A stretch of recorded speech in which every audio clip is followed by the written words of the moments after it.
Hi friends, ನಮ್ಮ ಅಡುಗೆ ನಿಮ್ಮ ರುಚಿಗೆ ಸ್ವಾಗತ. ಇವತ್ತು ನಾನು ತೆಂಗಿನಕಾಯಿ ಹಾಕದೆ ಮಾಡುವಂತಹ ಬದನೆಕಾಯಿ ಹುಳಿ ಸಾಂಬಾರು ಮಾಡೋದನ್ನು ತೋರಿಸ್ತಾ ಇದ್ದೀನಿ. ತುಂಬ ರುಚಿಯಾಗಿರುತ್ತೆ. ಇದಕ್ಕೆ ಸಾಂಬಾರು ಪುಡಿ ಕೂಡ ಬೇಡ, ಮನೆಯಲ್ಲಿರುವಂತಹ ಪದಾರ್ಥಗಳಿಂದಲೇ ಮಾಡ್ಬೋದು. ಬನ್ನಿ ಹೇಗೆ ಮಾಡೋದು ಅಂತ ನೋಡೋಣ. ಕುಕ್ಕರಿಗೆ ಸ್ವಲ್ಪ ನೀರು ಹಾಕಿ ಒಂದು ಪಾತ್ರೆಯಲ್ಲಿ ಅನ್ನಕ್ಕೆ ಇಡ್ತಾ ಇದ್ದೀನಿ. ಅದರ ಮೇಲ್ಗಡೆ ಅರ್ಧ ಕಪ್ನಷ್ಟು ನೆನೆಸಿರುವಂತಹ ತೊಗರಿಬೇಳೆ, ಅದಕ್ಕೆ 2 ಟೊಮೆಟೊವನ್ನು ಈ ರೀತಿ ಕಟ್ ಮಾಡಿ ಇಡ್ತಾ ಇದ್ದೀನಿ. ಇದನ್ನು 3 ವಿಷಲ್ ಬೇಯಿಸ್ಕೊಳ್ಳೋಣ. ಈ ಥರ ಅಡುಗೆ ಮಾಡಿದಾಗ ಮೊದಲೇ ನಾವು ವೆಯ್ಟ್ ಇಡಬಾರ್ದು, ಸ್ವಲ್ಪ ಅದು ಪ್ರೆಷರ್ ಬಂದ ಮೇಲೆ ವೆಯ್ಟ್ ಇಡಬೇಕು. ಈಗ ಒಂದು ಪಾತ್ರೆಯಲ್ಲಿ ಒಂದು ಸ್ವಲ್ಪ ನೀರು ಹಾಕಿಬಿಟ್ಟು ಅದಕ್ಕೆ ಒಂದು ಸ್ವಲ್ಪ ಉಪ್ಪು ಹಾಕ್ತಾ ಇದ್ದೀನಿ. ಉಪ್ಪು ಹಾಕಿ ಚೆನ್ನಾಗಿ ಕಲಕಿ ತುಂಡು ಮಾಡಿರುವಂತಹ ಬದನೆಕಾಯಿ ಹೋಳುಗಳನ್ನು ಇದರಲ್ಲಿ ಹಾಕ್ತಾ ಇದ್ದೀನಿ. ಈ ರೀತಿ ಮಾಡೋದ್ರಿಂದ ಬದನೆಕಾಯಿಗಳು ಕಪ್ಪಗಾಗೋದಿಲ್ಲ ಮತ್ತು ಅದರ ಒಗರು ರುಚಿ ಕೂಡ ಹೋಗುತ್ತೆ. ಇದರಲ್ಲಿ 10 ಎಸಳಿನಷ್ಟು ಬೆಳ್ಳುಳ್ಳಿ ಇದೆ. ಮಳೆಗಾಲದಲ್ಲಿ ಬೆಳ್ಳುಳ್ಳಿಯ ಮೇಲ್ಗಡೆ ಒಂದು ಸ್ವಲ್ಪ ಕಪ್ಪಗೆ ಬೂಸ್ಟ್ ಥರ ಬರುತ್ತೆ ನೋಡಿ, ಅದನ್ನು ನಾವು ಚೆನ್ನಾಗಿ ತೊಳೆದು ಹಾಕೋಬೇಕು, ಹಾಗೇ ಹಾಕಬಾರ್ದು. ಈಗ ನೀರಿನಲ್ಲಿ ಹಾಕಿಬಿಟ್ಟು ಚೆನ್ನಾಗಿ ತೊಳೆದು ಆಮೇಲೆ ಅದನ್ನು ನೀರಿನಲ್ಲಿ ನಾವು ಒಂದು 5 ನಿಮಿಷ ನೆನೆ ಹಾಕಿದರೆ ಬೆಳ್ಳುಳ್ಳಿಯ ಸಿಪ್ಪೆ ತೆಗೆಯೋದಕ್ಕೆ ತುಂಬ ಈಸಿಯಾಗಿ ಬರುತ್ತೆ. ಈಗ 5 ನಿಮಿಷ ನೀರಿನಲ್ಲಿ ನೆನೆ ಹಾಕಿ ನಂತರ ನಾನು ಇದರ ಸಿಪ್ಪೆಯನ್ನು ತೆಗೀತಾ ಇದ್ದೀನಿ. ನೋಡಿ, ತುಂಬ ಈಸಿಯಾಗಿ ಬರ್ತಾ ಇದೆ. ಇದೇ ಥರ ಎಲ್ಲ ಬೆಳ್ಳುಳ್ಳಿಯ ಸಿಪ್ಪೆಯನ್ನು ನಾನು ತೆಗೀತಾ ಇದ್ದೀನಿ.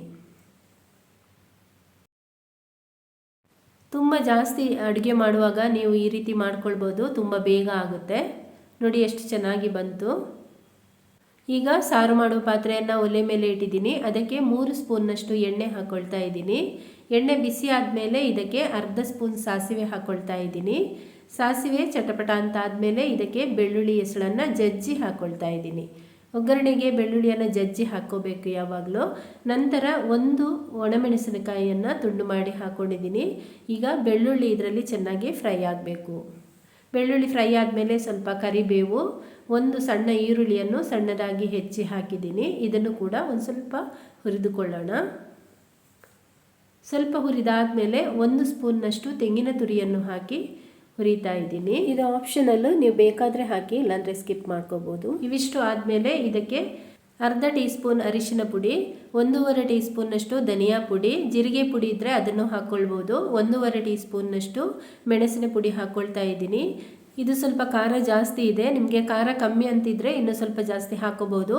ಈಗ ಇದನ್ನು ಜಸ್ಟ್ ಒಂದು ಸರ್ತಿ ಈ ರೀತಿ ಮಿಕ್ಸ್ ಮಾಡಿಕೊಂಡು ಒಂದು ಸಣ್ಣ ನೆಲ್ಲಿಕಾಯಿ ಗಾತ್ರದಷ್ಟು ಹುಣಸೆ ಹಣ್ಣಿನ ರಸ ಸೇರಿಸ್ಕೊಳ್ತಾ ಇದ್ದೀನಿ. ಇದನ್ನು ಕೂಡ ಚೆನ್ನಾಗಿ ಒಂದು ಸರ್ತಿ ಇದರಲ್ಲಿ ಮಿಕ್ಸ್ ಮಾಡಿಬಿಟ್ಟು ಈಗ ಇದಕ್ಕೆ ಬದನೆಕಾಯಿ ಹೋಳುಗಳನ್ನು ಸೇರಿಸ್ತಾ ಇದ್ದೀನಿ. ನಂತರ ಇದನ್ನು ಚೆನ್ನಾಗಿ ಮಿಕ್ಸ್ ಮಾಡ್ಕೊಳ್ಳೋಣ. ಇದಕ್ಕೆ ಮುಳುಗುವಷ್ಟು ಎಷ್ಟು ಬೇಕೋ ಅಷ್ಟು ನೀರು ಸೇರಿಸ್ಕೊಳ್ಳೋಣ. ಬೇಯಲು ಬೇಕಾಗುವಷ್ಟು ಮಾತ್ರ ನೀರು ಸೇರಿಸ್ಕೊಳ್ಳಿ. ಇನ್ನೊಂದು ಸ್ವಲ್ಪ ನೀರು ನಾನು ಇದಕ್ಕೆ ಹಾಕ್ತಾ ಇದ್ದೀನಿ, ಯಾಕೆಂದರೆ ಸಾಂಬಾರು ಆಗಿರೋದ್ರಿಂದ ಇನ್ನೊಂದು ಸ್ವಲ್ಪ ನೀರು ಹಾಕಿದರೆ ಪರವಾಗಿಲ್ಲ. ಈಗ ರುಚಿಗೆ ತಕ್ಕಷ್ಟು ಉಪ್ಪು ಹಾಕಿ ಮುಚ್ಚಳ ಮುಚ್ಚಿ ಬದನೆಕಾಯಿಯನ್ನು ಬೇಯೋದಕ್ಕೆ ಬಿಡ್ತಾ ಇದ್ದೀನಿ. ಈಗ ಕುಕ್ಕರ್ ನೋಡೋಣ ಹೇಗೆ ಬೆಂದಿದೆ ಅಂತ. ಬೇಳೆ ಮತ್ತು ಟೊಮೆಟೊ ಇದರಲ್ಲಿ ನೋಡಿ ಚೆನ್ನಾಗಿ ಬೆಂದಿದೆ, ತೆಗಿತಾ ಇದ್ದೀನಿ. ಅನ್ನ ಕೂಡ ಚೆನ್ನಾಗಿ ಬೆಂದಿದೆ, ಉದುರುದ್ರಾಗಿ ಬಂದಿದೆ, ಎರಡೂ ಕೂಡ ನೋಡಿ ಒಟ್ಟಿಗೆ ಆಯ್ತಲ್ವಾ. ಈಗ ಬೇಳೆ ಕೂಡ ನೋಡಿ ಚೆನ್ನಾಗಿ ಬೆಂದಿದೆ. ಈಗ ನಾವು ಈ ಟೊಮೆಟೊನ ಸಿಪ್ಪೆ ಎಲ್ಲ ತೆಗಿಬೇಕು. ಈ ಥರ ಟೊಮೆಟೊವನ್ನು ಬೇಯಿಸಿ ಮಾಡಿದಾಗ ಅದರ ಸಿಪ್ಪೆ ತೆಗೆದೇ ನಾವು ಉಪಯೋಗಿಸ್ಕೊಳ್ಬೇಕು, ಇಲ್ಲಾಂದರೆ ಅದು ಸಾರಿನಲ್ಲಿ ಹಾಗೇ ಇರುತ್ತೆ ಸಿಪ್ಪೆ, ಅದು ಕರಗೋದಿಲ್ಲ. ಸಿಪ್ಪೆಲ್ಲ ತೆಗಿತಾ ಇದ್ದೀನಿ. ನಂತರ ಈ ಟೊಮೆಟೊ ಮತ್ತು ಬೇಳೆಯನ್ನು ಈ ರೀತಿ ಸ್ಮ್ಯಾಶ್ ಮಾಡ್ಕೊಳ್ಳೋಣ.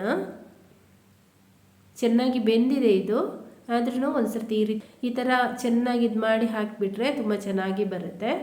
ಈಗ ನೋಡಿ ಬದನೆಕಾಯಿ ಹೋಳು ಕೂಡ ಚೆನ್ನಾಗಿ ಬೆಂದಿದೆ, ತೋರಿಸ್ತೀನಿ ನಿಮಗೆ. ನೋಡಿ ಚೆನ್ನಾಗಿ ಬೆಂದಿದೆ. ಈಗ ಇದಕ್ಕೆ ಈ ಬೇಳೆಯನ್ನು ಸೇರಿಸ್ಕೊಳ್ಳೋಣ. ಚೆನ್ನಾಗಿ ಮಿಕ್ಸ್ ಮಾಡ್ಕೊಳ್ಳಿ. ನೀರು ಎಷ್ಟು ಬೇಕು ಅಂತ ನೋಡಿ ಹಾಕ್ಕೊಳ್ಳಿ. ಹಾಗೆಯೇ ಉಪ್ಪು ಬೇಕಾದರೆ ರುಚಿ ನೋಡಿಕೊಂಡು ಉಪ್ಪು ಕೂಡ ಹಾಕ್ಕೊಳ್ಳಿ. ಈಗ ನೋಡಿ ಇದು ಚೆನ್ನಾಗಿ ಕುದಿ ಬರ್ತಾ ಇದೆ. ನಾನು ಇಷ್ಟೇ ನೀರು ಮಾಡ್ಕೊಂಡಿದ್ದೀನಿ, ಕಾಯಿ ಹಾಕದೇ ಇರೋದ್ರಿಂದ ತುಂಬ ನೀರಾಗಿ ಮಾಡಿಲ್ಲ. ನೀವು ಇನ್ನೂ ಕೂಡ ನೀರು ಬೇಕಾದರೆ ಹಾಕೋಬೋದು. ಕೊನೆಯದಾಗಿ ಇದಕ್ಕೆ ಕರಿಬೇವು ಮತ್ತು ಕೊತ್ತಂಬರಿ ಸೊಪ್ಪನ್ನು ಹಾಕಿ ಕುದಿಸ್ತಾ ಇದ್ದೀನಿ. ಇಷ್ಟ ಆದರೆ ಇದು ರೆಡಿ ಆಯಿತು. ಬೇಕಾದರೆ ನೀವು ಒಂಚೂರು ಇದಕ್ಕೆ ಬೆಲ್ಲವನ್ನು ಕೂಡ ಸೇರಿಸ್ಕೊಳ್ಬೋದು. ನಾನು ಈರುಳ್ಳಿ ಹಾಕಿರೋದ್ರಿಂದ ಅದರ ಸ್ವೀಟ್ನೆಸ್ ಇರುತ್ತೆ, ಬೆಲ್ಲ ಹಾಕಿಲ್ಲ. ಖಂಡಿತ ನೀವು ಇದನ್ನು ಟ್ರೈ ಮಾಡಿ ನೋಡಿ, ತುಂಬಾ ರುಚಿಯಾಗಿ ಬರುತ್ತೆ, ಹುಳಿ ಹುಳಿಯಾಗಿ. ಈ ರೆಸಿಪಿ ಇಷ್ಟ ಆದರೆ ಒಂದು ಲೈಕ್ ಮಾಡಿ, ಶೇರ್ ಮಾಡಿ, ಕಮೆಂಟ್ ಮಾಡಿ, ಚಾನಲ್ಗೆ ಸಬ್ಸ್ಕ್ರೈಬ್ ಆಗಿ. Thank you.